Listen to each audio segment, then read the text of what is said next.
नमस्कार दोस्तों, मैं advocate Vishnudhari Singh legal channel में आप सभी दर्शकों का स्वागत करता हूं।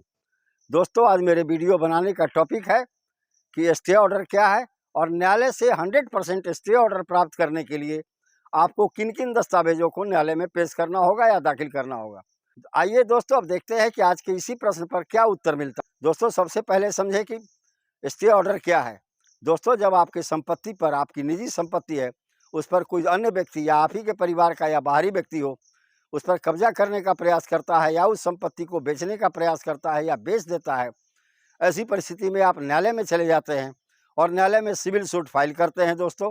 और वहाँ न्यायालय से मांग करते हैं कि प्रतिवादी को, जो विपक्षी दल है, जिसने हमारे संपत्ति के साथ कब्जा करने का प्रयास कर रहा है या उस संपत्ति को बेचने का प्रयास कर रहा है, उसके ऊपर में निषेधाज्ञा जारी कर दी जाए। दोस्तों, इसके लिए आपको न्यायालय में स्पेसिफिक रिलीफ एक्ट की धारा 38 और धारा 39 के अंतर्गत में न्यायालय में इंजेक्शन सूट फाइल करना होगा। तो दोस्तों, सबसे पहले समझते हैं कि स्टे ऑर्डर न्यायालय से प्राप्त करने के लिए किन किन बातों को साबित करना है। न्यायालय से स्टे ऑर्डर प्राप्त करने के लिए सबसे पहले साबित करना होगा prima facie case made out, यानी दोस्तों उस संपत्ति पर आपको अपना टाइटल साबित करना होगा।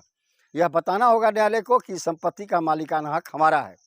दूसरा है दोस्तों बैलेंस ऑफ कन्वीनियंस, यानी सुविधा का झुकाव। उस संपत्ति से आप आमदनी करते हैं, जोत कोड़ करके फसल प्राप्त करते हैं, या उस संपत्ति अगर घर है तो उसमें आप रहते हैं या उससे किराया वसूल करते हैं, यानी किस तरह का सुविधा आप उस संपत्ति से प्राप्त करते हैं, न्यायालय में यह साबित करना जरूरी है। और तीसरा है दोस्तों इरिपेरेबल लॉस, अपूरणीय क्षति। आपको न्यायालय में यह दिखाना होगा, अगर विरोधी पक्षकार को नहीं रोका गया तो हमारे संपत्ति के साथ अपूरणीय क्षति होगी, जिसका कंपनसेशन या जिसका मुआवजा किसी भी तरह से पैसे के रूप में नहीं दिया जा सकता। इन्हीं तीन परिस्थिति को अगर आप न्यायालय में साबित कर देंगे, उपरोक्त तीन तथ्यों को अगर आप न्यायालय में साबित कर देंगे, तो निश्चित माने दोस्तों आपके पक्ष में न्यायालय से स्टे ऑर्डर निश्चित प्राप्त हो जाएगा। अब आइए दोस्तों देखते हैं कि न्यायालय से स्टे ऑर्डर प्राप्त करने के लिए, यानी 100% स्टे ऑर्डर प्राप्त करने के लिए, 100% न्यायालय से निषेधाज्ञा स्टे ऑर्डर प्राप्त करने के लिए आपको न्यायालय में कौन कौन दस्तावेज देने जरूरी हैं।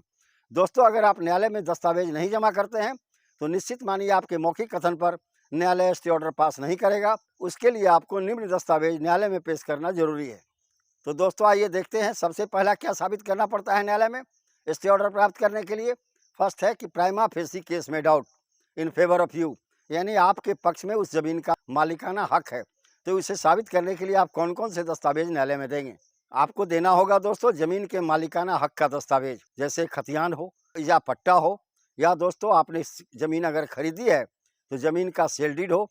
अगर आपको जमीन गिफ्ट में मिला है, दान में मिला है, तो गिफ्ट डीड हो। अगर आपको जमीन वसीयत से मिली है तो विल का डीड हो। अगर आपको संपत्ति बंटवारा में मिला है तो परिवार की वंशावली और बंटवारा का प्रमाण पत्र। ये सारे दस्तावेज दोस्तों मालिकाना हक के हैं, जिससे यह साबित होता है कि संपत्ति पर मेरा मालिकाना हक है। अगर इन सारे दस्तावेजों में से कोई एक दस्तावेज आपके पास है और आप न्यायालय में जमा करते हैं, तो निश्चित आपके पक्ष में मालिकाना हक न्यायालय के द्वारा साबित कर दिया जाएगा। अब दोस्तों देखते हैं, कोई व्यक्ति जमीन बेचता है और जमीन खरीदने वाले के साथ बयाना पत्र बना लेता है, जिसे हम एग्रीमेंट फॉर सेल भी कहते हैं कॉन्ट्रैक्ट एक्ट की भाषा में। तो एग्रीमेंट फॉर सेल के आधार पर भी आप न्यायालय से स्टे ऑर्डर प्राप्त कर सकते हैं, लेकिन उसमें विक्रेता का मालिकाना हक का दस्तावेज उस एग्रीमेंट टू सेल के साथ जमा करना जरूरी है। और तीसरा हो गया दोस्तों म्यूटेशन रिसीट, यानी रेवेन्यू डिपार्टमेंट या तहसीलदार या सर्किल ऑफिसर के द्वारा जारी किया गया म्यूटेशन आपके पक्ष में, और उसके आधार पर जो आप सरकार को टैक्स देते हैं और उसका रेंट रिसीट प्राप्त करते हैं। अगर इन्हीं तीन चारों दस्तावेज को आप न्यायालय में जमा कर देंगे तो निश्चित तौर पर माने आपके पक्ष में 100% स्टे ऑर्डर न्यायालय जारी कर देगा और आपके विरोधियों को वहां जाने से रोक देगा। दूसरा है दोस्तों बैलेंस ऑफ कन्वीनियंस। तो बैलेंस ऑफ कन्वीनियंस के लिए कोई दस्तावेज नहीं होते हैं दोस्तों। न्यायालय में मौखिक गवाहों के द्वारा आपको साबित करना होगा कि इस संपत्ति पर जोत कोड़ आबाद मैं करता हूँ और इस संपत्ति का फसल हमारे पास आता है, इसलिए इस संपत्ति की सुविधा का झुकाव हमारी ओर है। तीसरा है दोस्तों इरिपेरेबल लॉस, यानी प्रतिवादी यानी विरोधी पक्षकार के द्वारा कुछ ऐसा काम किया जा रहा है जो आपको क्षति पहुंचा रही है, आपके संपत्ति पर क्षति पहुंचा रही है। दोस्तों, इसके लिए आपको कौन कौन से दस्तावेज देने होंगे।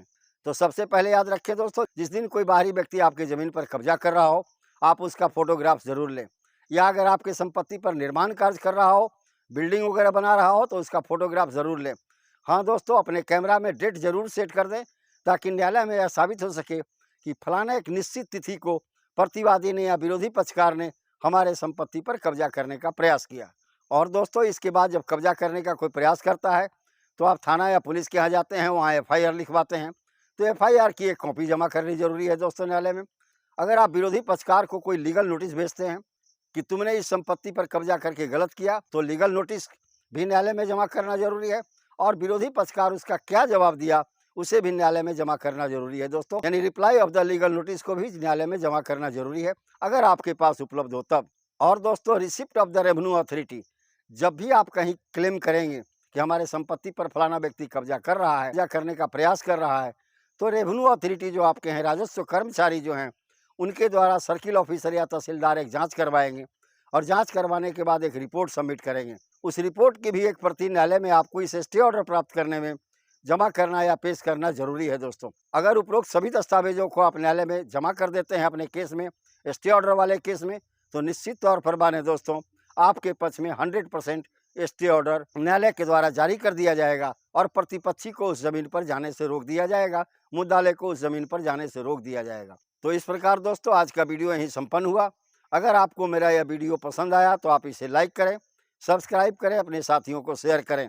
हाँ दोस्तों, कमेंट करना ना भूलें, क्योंकि आप जब कमेंट करते हैं तो हमें यह पता लगता है कि आप दर्शकगण किस तरह के वीडियो का डिमांड ज़्यादा कर रहे हैं। धन्यवाद दोस्तों।